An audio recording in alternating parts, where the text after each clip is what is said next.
Hey guys, what's going on? Sacktown Pete back at it again. Really greatly appreciate every single one of you for tuning in this season. Tonight, the Sacramento Kings season is over.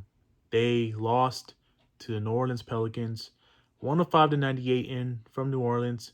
The Pelicans have beat the Sacramento Kings for their sixth straight time this season.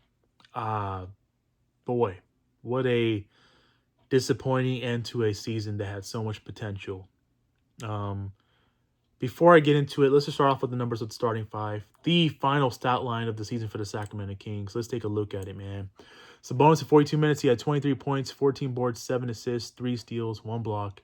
Harrison Barnes, 38 minutes, he had 17 points, 4 assists, 5 rebounds. Keegan Murray in 38 minutes, he had 11 points, he had 7 boards, he had 3 assists, and he had 1 steal. Keon Ellis in 28 minutes, he had 0 points. 0 points for Keon Ellis tonight. 1 assist and 2 blocks. And De'Aaron Fox played 42 minutes tonight. He had 35 points. He had 7 rebounds, 5 assists, 3 steals. Trey Lyles off the bench, 13 minutes. He had 0 points, 3 rebounds. Sasha Vezenkov got 11 minutes tonight. He had 2 points, 2 rebounds, 1 steal. Alex Len played 4 minutes tonight. He had 0 points. And Davion Mitchell in 24 minutes, he had 10 points. He had 2 boards, 1 assist. Kessler Edwards, JaVale McGee, Chris Duarte, and Kobe Jones all did not play tonight. Overall for the game, we shot 40% from the field, 11 to 41. It's 26% from beyond the arc. It's not a good number. And a big 15 to 22 from the free throw line. That is 68% there. So the King season is over. The offseason has officially begun.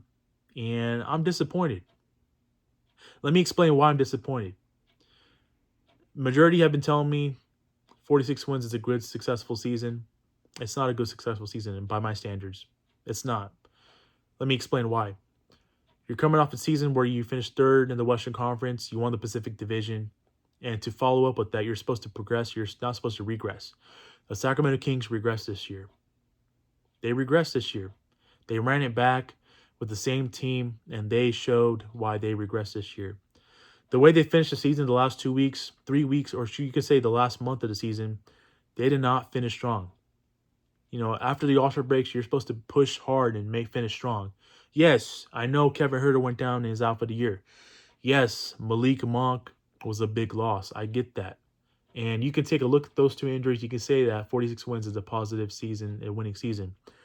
I'm not settling.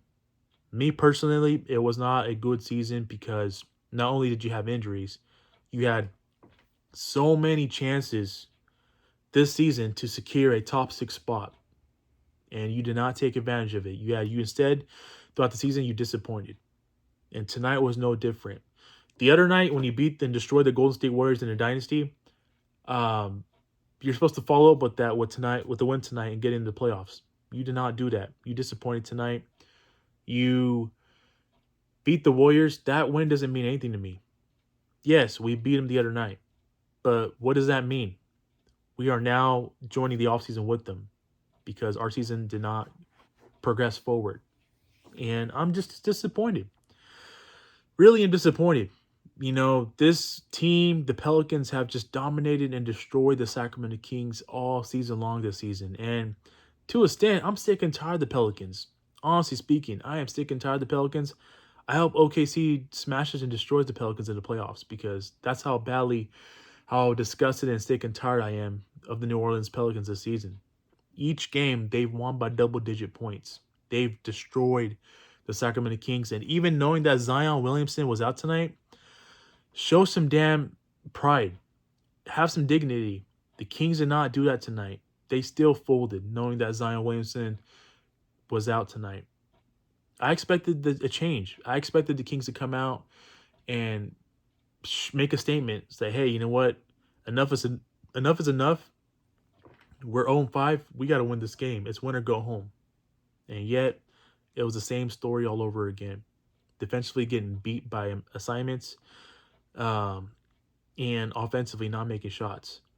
Other than De'Aaron Fox and Domantas Sabonis, there was nobody that stepped up.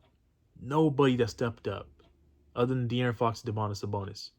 You know, The bench got outplayed. The bench was terrible tonight. Keegan Murray coming off a masterpiece the other night. I didn't expect Keegan Murray to have a big masterpiece. I wanted him to have a big masterpiece game like he did the other night, but the reality was tonight, he was 2 of 7 overall from beyond the arc and 4 of 12 overall from the field. That just didn't get it done. And Keon Ellis was a non-factor. He had as many points as you and me. 0 points for Keon Ellis tonight. That just is not going to get it done. And, I feel for De'Aaron Fox and Domantas Sabonis. Both of them balled out tonight. Sabonis got almost a triple-double, but he got a clear big-time double-double. And De'Aaron Fox was De'Aaron Fox. 30-plus points, 35 points tonight. And we just didn't have that third piece to go with those two tonight in the scoring department. Definitely Malik Monk was missed. And, the shooting, the three-point shooting was terrible. You can say Kevin Huerter was missed too. But the reality is the fact that we were shorthanded. We won a game against the Golden State Warriors. We should have won tonight, and we didn't. And the Pelicans were shorthanded too without their star player, and they still put it on the Kings. This offseason is going to be big. This offseason is going to be big. I hate the fact that I'm even talking about the offseason because I wanted the playoffs really, really badly to make the playoffs this year for the second consecutive year. They were a game away, and they didn't get it done tonight. And now you got to talk about the offseason. This is going to be a big offseason. Monty McNair's got his work cut out for him. And, the management, the front office, they got to get to work. Starting tomorrow, they got to get to work. They got to figure out, what to do and what they got to do in order to get De'Aaron Fox some help. Because De'Aaron Fox is entering his prime years. We cannot waste De'Aaron Fox's prime years, man. He's 26 years old. He's entering his prime of his career. It's a damn shame for him to not make the playoffs this year. De'Aaron Fox played his ass out and his heart out this whole season. Yeah, he went a stretch where he did not really play good basketball, but every season, everybody has that stretch of their seasons, And De'Aaron Fox, we cannot waste his career. We cannot waste his talent, should I say, his prime years ahead. He is our superstar. He is our franchise player, and we got to continue to build around him. We got to put a third level scorer next to Fox and Sabonis. We can't waste Sabonis' prime years. Sabonis has showcased why he's a legit double-double man in the NBA and why he is very deserving of the extension that we gave him last summer. I feel for those two, man. Those two deserve to be in the playoffs this year. And the fact that nobody else around those two got it done, really disappointing tonight. Really disappointing, man. So, with that being said, this was the final postseason game of the season. I mean, the content will not stop. Obviously, I will continue to make content. And anything Sacramento Kings related, I'm going to give it to you guys and bring it to you guys. But, I just wanted to greatly appreciate every single one of you guys for rocking with me and tuning into my channel, my content this season. I hit a big milestone this season. I surpassed 1,000 subscribers, and I did some giveaways to honor that, to give back to you guys. And I don't want that to stop. I want to continue to do what I do, and just because the season's over tonight doesn't mean I'm going to stop what I'm doing. We'll talk about playoff basketball, but right now, everybody's asking me who I want to win or who I think is going to come out of the West or who I think is going to come out of the East. I don't even want to think about that right now. The Kings are out of the playoffs. They're not making it the playoffs. They're not in the playoffs this year. I don't even care. At this point, I don't really care who wins or what to watch in the playoffs. Yeah, I'm a fan of basketball. I'm going to watch the NBA playoffs, but at this point, in this moment right now, I'm letting this soak in because this hurts, man. This hurts big time. Anytime you get off to your best season start in 20 freaking years since 2004 in the month of December, you cannot finish like you did. And unfortunately, the Kings finished what they did. They didn't make the playoffs. My point is, it's a very disappointing season. Knowing that we won 46, if you're including the Warriors playing game, 47 wins, it's not good enough. And credit that to the Western Conference. The Western Conference was stacked and loaded this year. A couple teams jumped the Kings. And I really wish they could have made some significant moves by deadline, but they didn't. The reality was that Monty McNair and staff wanted to ride it out again and run it back. But I can assure you, with the way the Western Conference is going to be next season, You're going to have 10, 11, 12 teams again with 40-plus wins next year. You cannot run it back.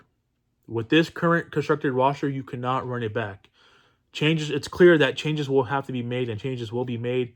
The front office and Monty, they got to go out and they got to get talent. They got to do a better job of getting a third piece, a third level scorer next to Fox and Sabonis that can create their own shot and get 20, 25 points a game. I mean, Keegan Murray can one day be that guy, but the reality is right now, tonight, showed me that no, he's not there yet. And that's okay.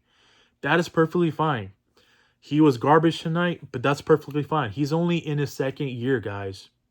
You know, I'm seeing a lot of Keegan Murray hate, and I hated him to see the game that he had tonight. He just finished up his second year. It's perfectly fine. He will be better moving forward. You know, even if it takes another couple years. You know, De'Aaron Fox wasn't that guy in his year 2. Domantas Sabonis wasn't that guy in year 2, guys. It takes time. It takes time. Keegan Murray's in a good spot. He's going to be perfectly fine moving forward. I trust Keegan Murray's development. He's going to be fine. Guys, look at the leap that Keegan Murray took this year. Yeah, it didn't show tonight in a single elimination game and a winner go home closeout game, but he took a big freaking leap this year, and I'm proud of the way Keegan Murray played this year, this whole season. I mean, came in, getting him drafted and coming in as a rookie last year, which, you know, he went from spotting up and shooting threes to putting the ball on the hoop, dribbling the ball on the hoop, and putting finding other ways to be offensively, a threat offensively. Keegan Murray did more than just shooting threes this year, and I'm proud of the season that he had. And he will be back better next year. You better believe that. He will be back better this year. You know, these duress moments is going to benefit Keegan Murray. I mean, look at the Warriors playoff series that you had last year. Spot up and shot, didn't have the best series, and look at what he did to the Warriors this year the other night. He single-handedly eliminated him by himself. So I'm not even tripping about Keegan Murray. Yes, I'm frustrated the way Keegan Murray played tonight and how he went out, but doesn't mean I hate Keegan Murray. Keegan Murray's going to be perfectly fine moving forward. So, you know, we'll see what happens. You know, there's definitely going to be some offseason questions. You know, you look at Keon Ellis. Can he be your starting shooting guard? That's going to be a question mark. Or do you know, see what you can get at that 2 spot? Because is Kevin Huerter going to be the long-term answer? You know, we saw how the type of season that Kevin Huerter had this year. You know, Malik Monk, he's a free agent. Do you re-sign Malik Monk? Will he be back? You know, is Davion Mitchell your backup point guard moving forward? You know, is he the answer at the backup behind De'Aaron Fox? You know, what happens with Trey Lyles? What happens with Sasha Vezenkov? Harrison Barnes, can he be your wing moving forward? A lot of questions are facing Monty McNair's staff, and I have no doubt in my mind that Monty McNair and staff will make the right moves and the right decisions. But, you know, he wanted to give this team another run. But especially what the Western Conference was this year, especially with the Western Conference, how it's going to be next year, there's no question, there's no doubt that the Monty McNair staff, they have to make moves, because you cannot run it back for the 3rd straight year with the same constructed team. And I think we all know that. So with that being said, I want to hear from you guys. Let me know your guys' thoughts on this game. You know, it's just very unfortunate ending, guys. Really, really tough, unfortunate ending. I'm going to have to live with this until next season starts. This is not how we wanted to end the season, and it's very unfortunate. It's a damn shame it ended. You know, terrible way to go out like this. So with that being said, that's going to do it for tonight's video. I greatly appreciate every single one of you guys again, man. Like I said, the content doesn't stop. The content will go on. And just a damn shame that this is the last post-game video of the season. So with that being said, I hope you guys have yourself a great rest of your night. I hope you guys have yourself a great rest of your weekend. Take care. God bless. Keep pushing forward. I will catch you guys in the next video. Peace.